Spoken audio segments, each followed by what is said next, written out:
हिंसा की नहीं, हिंसा रोकने के लिए प्रेरित कर रही हूँ।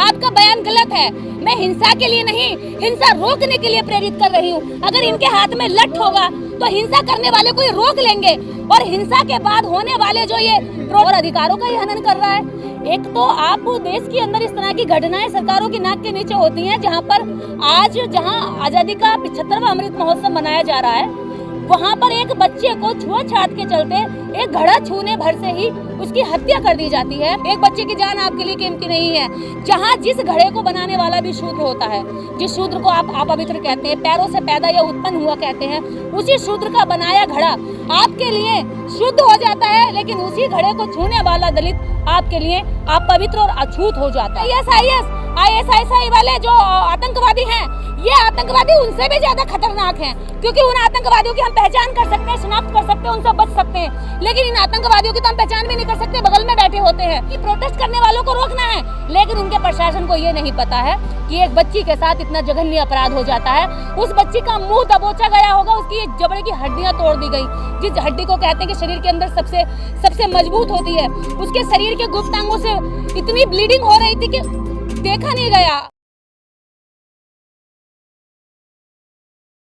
साथ में लगातार कई दशक से वो समाज की आवाज़ को उठा रही हैं, माता सावित्रीबाई फुले महासभा के माध्यम से। ये देखिए जिस तरह से अभी आप फरीदाबाद गई थी, जालौर भी जा रही थी, लेकिन पुलिस ने आपको अनुमति नहीं दी है वहाँ पर जाने की, ऐसा पता चला है। क्या आपका वक्तव्य रहेगा ऐसी घटनाओं पर? देखिए, हम लोग अन्याय के खिलाफ जब भी जाते हैं, घर से निकलते हैं, हमको बंदी बनाने की कोशिश की जाती है। क्या हम कोई आतंकवादी हैं? क्या हम कोई ऐसे लोग हैं जो संविधान को नहीं मानते? हम संवैधानिक दायरे में हम रह करके जा रहे हैं। उन सड़कों पर सब चल सकते हैं, लेकिन न्याय की लड़ाई लड़ने वाले उन सड़कों पर नहीं चल सकते। तो इस तरह से तो पुलिस प्रशासन हमारे संवैधानिक हक और अधिकारों का ही हनन कर रहा है। एक तो आप देश के अंदर इस तरह की घटनाएं सरकारों की नाक के नीचे होती हैं, जहां पर आज जहां आजादी का 75वां अमृत महोत्सव मनाया जा रहा है, वहां पर एक बच्चे को छुआछूत के चलते एक घड़ा छूने भर से ही उसकी हत्या कर दी जाती है। वहां पर आप अगर न्याय मांगने के लिए लोग निकलते हैं, तो आप लोग हमें नजरबंद करते हैं, हमारे रास्ते रोकते हैं। तो ये इस देश की सच्चाई है। आज भारत के अंदर अगर हम कहें कि भारत आज़ाद हो गया है, तो भारत वास्तव में आज़ाद नहीं हुआ है। भारत की आज़ादी के अंदर अभी एक आज़ादी, एक गुलामी अभी भी इसके अंदर बची हुई है। जिस गुलामी को अगर हम देखें, तो उस गुलामी के साथ उन लोगों से बात करिए जो वास्तव में आज भी भारत में रहते हैं। अगर आप कहें कि राजस्थान में जातिवाद नहीं है, आज स्ट्रीम मीडिया लीपापोती कर रही है इस घटना को दबाने की, तो आप खुद जाकर के राजस्थान देखिए।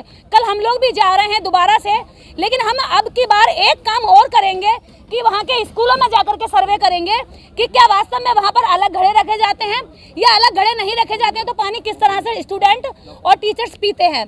तो ये देश के अंदर एक सर्वे भी होना चाहिए, ईमानदारी के साथ सर्वे होना चाहिए कि कितने स्कूलों में आज भी ऐसा है कि जहाँ पर टीचर्स के घड़े इसलिए अलग रखे जाते हैं कि जाति की पवित्रता बनी रहे। जाति की पवित्रता को बनाए रखने की इतनी हनक है यहाँ के लोगों में कि बच्चे तक को मार सकते हैं, लेकिन 40 रुपए के घड़े को आप ज्यादा कीमती मानते हैं। एक बच्चे की जान आपके लिए कीमती नहीं है।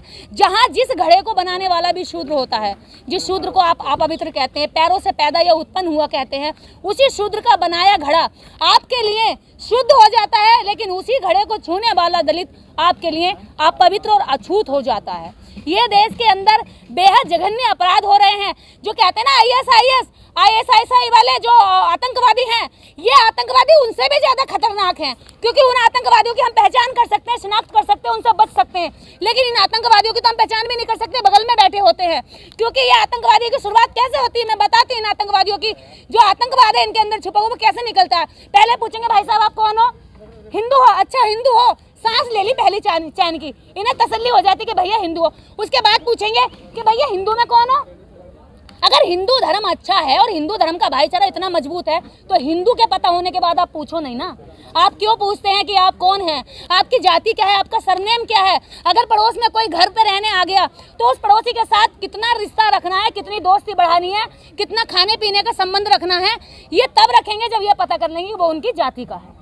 वो दलित तो नहीं है। आप कितना भी अच्छा कपड़ा पहन कर कहीं जाएं, आप कितने भी योग्य क्यों ना हो जाएं, आप कितने भी अच्छी बातें क्यों ना कर ले, आप कितना भी संविधान को फॉलो क्यों ना कर ले, लेकिन आप जातिवाद का जैसे ही पता चलेगा तो आप उनकी नज़र में नीच हो जाते हैं। क्योंकि यहाँ न्याय भी जाति के आधार पर होता है, कर्म के आधार पर नहीं होता। जैसे कि अभी इस बच्चे के साथ हुआ, अभी फरीदाबाद में एक घटना हुई, 12 साल की बच्ची को मारकर रेलवे ट्रैक की लाइन पर फेंक दिया गया, लेकिन प्रशासन की कान पर जू नहीं रहेंगी। जब हम लोग गए, एफआईआर हुई, उसके बाद एसडीएम कहते हैं कि हमें तो पता ही नहीं है घटना हुई है। मतलब उनकी पुलिस को ये पता है कि प्रोटेस्ट करने वालों को रोकना है, लेकिन उनके प्रशासन को ये नहीं पता है कि एक बच्ची के साथ इतना जघन्य अपराध हो जाता है। उस बच्ची का मुंह दबोचा गया होगा, उसकी जबड़े की हड्डियां तोड़ दी गई, जिस हड्डी को कहते हैं कि शरीर के अंदर सबसे मजबूत होती है। उसके शरीर के गुप्त अंगों से इतनी ब्लीडिंग हो रही थी कि देखा नहीं गया। आत्मा रोने लगी, मन इतना दुखी हुआ कि क्या हम इस भारत में रहते हैं जहां पर रक्षाबंधन के दिन उसकी मां राखी बांधने जाती है अपने भाई को, वहीं किसी और का भाई उसकी बच्ची के साथ बलात्कार कर देता है। यहाँ पर दिखावे के लिए लोगों को हिंदू बनाया जा रहा है, लेकिन हिंदू के अंदर उस तहखाने में रहने वाले दलितों को, शूद्रों को, अछूतों को कब आज़ादी मिलेगी, ये भी तो देश की सरकारें बताएं। ये भी तो इस हिंदू धर्म के जितने शंकराचार्य हैं ये भी तो बताएं कि अछूतों की कौन सी जगह मिलेगी। हम आपके हिंदू धर्म के लिए चलिए, हम आपको सराहना कर देते हैं और सहयोग भी कर देते हैं, लेकिन आप ये बताइए दलितों का स्थान क्या रहेगा उसमें? अभी तक मेरे कागजों में हिंदू धर्म लिखा हुआ है, मैं हिंदू हूँ, अभी मैं कागजी रूप से अभी बौद्ध नहीं हुई हूँ, लेकिन मैं बुद्ध के विचारों से प्रभावित हूँ। अगर मैं ये सवाल कर लेती हूँ कि सरस्वती के पास कितनी डिग्री है, माँ सरस्वती ने कितने स्कूल खोले हैं, माँ सरस्वती ने शिक्षा के क्षेत्र में क्या काम किया है, तो दूसरा हिंदू मुझ हिंदू पर एफआईआर कर देता है। ऐसा हिंदूवाद बनाना चाहते हैं जहां पर लोग गूंगे हों, जहां लोग बहरे हों, जिनके कानों में दलितों की चीखें ना जाए, जिनके मुंह से दलितों के न्याय के लिए आवाजें ना निकले, ऐसा हिंदू राष्ट्र बनाना चाहते हैं। इस व्यवस्था से आपको आपत्ति क्या है? पिछले 5000 सालों से व्यवस्था चलती आ रही, चलने दीजिए। आपको क्या जरूरत पड़ी है घर परिवार छोड़ के? आपके पति की भी हत्या होगी इस मामले में, क्या पड़ी आपको? देखिए, अगर यही बात बाबा साहब डॉक्टर अंबेडकर सोचते, सावित्रीबाई फूले सोचती और फूलन देवी सोचती, तो फूलन देवी को तो जाकर के किसी कुएं में डूबकर मर जाना चाहिए था, क्योंकि उस समय से लेके आज तक बलात्कार हुए महिलाएं डूबकर मरना या कहीं जाकर के मुंह छिपाकर रोना ही सीखी, लेकिन फूलन देवी ने जाकर के बदला लिया, प्रतिकार किया। तो ऐसे लोगों के साथ अगर हम रह रहे हैं देश के अंदर, तो हमें इसके खिलाफ आवाज उठानी पड़ेगी। आज नहीं तो कल, कल नहीं तो परसों शहीद तो होना पड़ेगा। और अगर शहीद होने से डरेंगे तो भगत सिंह 22 वर्ष की उम्र में फांसी चढ़ा दिए गए थे, मेरी तो फिर भी 30 वर्ष हो गई, तो मैंने तो 8 साल उम्र और ज़्यादा जी ली, मैंने तो बोनस की उम्र जी ली, मुझे कोई चिंता नहीं है। भगत सिंह गोरे अंग्रेजों से लड़े थे और हम काले अंग्रेजों से लड़ रहे हैं, बस अंतर इतना है, हमें जिस दिन चाहे फांसी देंगे, हमें कोई फर्क नहीं पड़ता। डर नहीं लगता भावनाएं आहत हो जाएंगी? बिल्कुल डर नहीं लगता। भावनाएं आहत गैंग हमसे कांपती है। भावना आहत गैंग पहले कहती है कि हमारे भगवान को गलत बोला, लेकिन जब भावना आहत गैंग को अपने भगवान को न्याय दिलाना होता है तो संविधान के पास जाते हैं। भावना आहत गैंग अपनी चिट्ठी लेकर, अपनी एप्लीकेशन लेकर मंदिरों में जाए ना, अपनी देवी देवताओं के पास जाए, तब तो हम माने कि भावना आहत गैंग के पास शक्ति है, उनके देवताओं में शक्ति है। अगर उनमें शक्ति है और वो हमारे भी देवता हैं और हमें भी आप हिंदू ही मानते हैं तो हमारे से इतनी नफरत क्यों है? अगर हम हिंदू हैं तो मटका छूने पर क्यों मारा जाता है? अगर हम हिंदू हैं तो हर 3 मिनट पे दलित की बेटी का रेप क्यों? किसका पानी है ये? वो वाला तो गर्म है हल्का सा।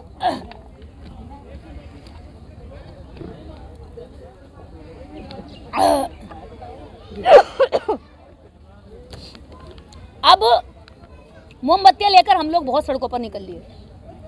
मैं आपके चैनल के माध्यम से आज इस प्रेस कॉन्फ्रेंस में एक बड़ा ऐलान करने जा रही हूँ, जिसकी तैयारी मैं पिछले 12 वर्षों से कर रही हूँ।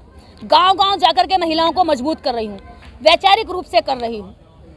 अगर हम यूं ही हर दिन लड़ते रहे, ये लड़ना बहुत जरूरी है, मैं नहीं कहती लड़ाई नहीं लड़ेंगे, लेकिन हमें वैचारिक काम भी साथ साथ करना है। हम लोग एक लठ गैंग बनाने जा रहे हैं, महिलाओं का लठ गैंग, और इस लठ गैंग के लिए हम जिले पर, प्रदेश स्तर पर अखाड़े खोलेंगे। हम एक एक की लड़ाई सारे मिलकर के लड़ेंगे तो ये लड़ाई कभी जीती नहीं जाएगी। हमें एक एक को मजबूत बनाना होगा जो वहीं पर मुंह तोड़ मौके पर जवाब दे। इसके लिए लठ गैंग के तहत महिलाओं की हम टीम बनाएंगे और महिलाओं को लठ का वो कराएंगे, इनको इतनी प्रैक्टिस कराएंगे कि उसके लिए हमें पंजाब से भी भले टीम बुलानी पड़े। पंजाब की टीम हमारी तैयार है, पंजाब से हमारी टीम आएगी और महिलाओं को लठ के लिए प्रशिक्षण करेगी। उनके पास AK-47 है, लटका करेगा आपको? AK-47 है तो AK-47 से कितनों को मारेंगे? अरे इस समाज में बहुत संख्या है। मैं तो कहती हूँ एक को मारेंगे 1 करोड़ पैदा होते हैं। यहाँ पर संख्या इतनी है, इतनी संख्या है कि जितने मारेंगे जेलों में डालेंगे तो जेलों में जगह कम पड़ जाएगी, मारने निकलेंगे तो गोलियां कम पड़ जाएंगी। और अगर ये मारेंगे तो इनके हाथ पीछे नहीं बंधे हैं। इसीलिए संविधान में हिंसा की जगह नहीं है, आप हिंसा के लिए प्रेरित कर रही है नागरिक? नहीं, मैं हिंसा की नहीं, हिंसा रोकने के लिए प्रेरित कर रही हूँ। आपका बयान गलत है। मैं हिंसा के लिए नहीं, हिंसा रोकने के लिए प्रेरित कर रही हूँ। अगर इनके हाथ में लठ होगा तो हिंसा करने वाले को ये रोक लेंगे और हिंसा के बाद होने वाले जो ये प्रोटेस्ट है, सरकारों की बुराइयां हैं, गालियां हैं, ये कम से कम बची रहेंगी। मान मर्यादा बची रहेगी औरतों की सुरक्षा बचेगी तो समाज में सुरक्षित माहौल होगा। लड़कियां बेटियां आराम से खुले में निकल सकती हैं, उनका डर निकलेगा। और ये केवल एक ही समाज की बात नहीं कर रही हूँ मैं। अगर इस लठ गैंग में किसी भी धर्म, समाज, समुदाय की लड़कियां शामिल हो सकती हैं। हम सबको सबल बनाने का काम करेंगे, लेकिन वो अपने अपराध को रोकने के लिए किसी की उधर उम्मीद न रखे कि वो आएगा और मोमबत्ती लगाएगा, मेरे लिए न्याय मांगेगा। वो कहेंगे कि न्याय के साथ साथ मैं अन्याय ही नहीं होने दूंगी और मैं लठ रखूंगी। जिन गांव की महिलाओं को आप लठ चलाना सिखाने की बात कर रही हैं, उस गांव की महिलाओं को नींद जब तक नहीं आती जब तक उनके पति दारू पीकर घर पर ना आए और उनको तभी से पीटे ना, और अगले दिन FIR हो तो वही महिलाएं जाकर हाईकोर्ट में पुलिस वाले से कहती हैं हमारा पति है, भैया छोड़ दो इसको। ऐसी महिलाओं की संख्या हो सकती है, लेकिन मेरे जैसी भी महिलाओं की संख्या नहीं, लाखों की संख्या में, करोड़ों की संख्या में। तो मुझे ज्यादा नहीं चाहिए। देखिए, शेरों की संख्या भीड़ में नहीं होती है, वो गिनती के गिने चुने होते हैं। जिले पर मुझे 10 महिलाएं मिल जाएं और हर जिले पर 10-10 महिलाओं की टीम बन जाए और लठ गैंग में वो 10-10 महिलाएं शामिल हो जाएं, और इसके लिए अगर हमें अखाड़े खोलने पड़ेंगे, हमें जगह की जरूरत पड़ेगी। यहाँ पर करोड़पति और अरबपति पैसे नहीं देंगे, सहयोग नहीं करेंगे। हमें समाज की आम जनता से सहयोग की अपील करती हूँ कि अपने अपने जिले में जो खाली पड़ी जगह है वो दे, ताकि अखाड़े खोल सकें, ताकि महिलाओं को ट्रेनिंग दे सकें। और ये ट्रेनिंग के माध्यम से महिलाओं को मजबूत बनाएंगे। हम हिंसा करना नहीं, हिंसा से लड़ना सिखाएंगे ताकि वो अपनी सुरक्षा कर सकें। चलिए, बहुत बहुत धन्यवाद आपका।